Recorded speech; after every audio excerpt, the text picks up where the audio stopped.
হায় রে ভজনালয়, তোমার মিনারে চড়িয়া ভণ্ড গাহে স্বার্থের জয়। মানুষেরে ঘৃণা করি ও কারা কোরআন বেদ বাইবেল চুম্বিছে মরি মরি।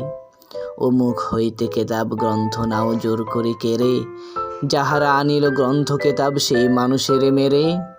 পুজিছে গ্রন্থ ভণ্ডের দল, মূর্খরা সব শোনো। মানুষ এনেছে গ্রন্থ, গ্রন্থ আনেনি মানুষ কোনো। আদম দাউদ ঈসা মুসা ইব্রাহিম মোহাম্মদ, কৃষ্ণ বুদ্ধ নানক কবির বিশ্বের সম্পদ। আমাদেরই এরা পিতা পিতামহ এই আমাদের মাঝে, তাদেরই রক্ত কম বেশি করে প্রতিধমনীতে রাজে। আমরা তাদেরই সন্তান জ্ঞাতি, তাদেরই মতন দেহ।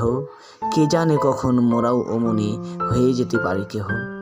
হেসো না বন্ধু আমার আমি, সে কত অতল অসীম। আমি কি জানি, কে জানে কে আছে আমাতে মহামহিম। হয়তো আমাতে আসিছে কলকি, তোমাতে মেহেদি ঈশা। কে জানে কাহার অন্ত ও আদি, কে পাই কাহার দিশা।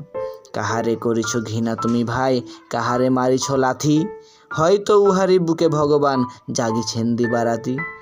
অথবা হয়তো কিছুই নহে সে মহান উচ্চ নহে, আছে ক্লেদাক্ত ক্ষত বিক্ষত পড়িয়া দুঃখ দহে। তবু জগতের যত পবিত্র গ্রন্থ ভজনালয়, ওই একখানি ক্ষুদ্র দেহের সমপবিত্র নয়। হয়তো ইহারি ঔরসে ভাই, ইহারি কুটির বাসে জন্মেছে কেহ জোড়া নাই যার জগতের ইতিহাসে। যে বাণী আজিও শোনেনি জগৎ, যে মহাশক্তি ধরে, আজিও বিশ্ব দেখেনি, হয়তো আসিছে সে এরই ঘরে।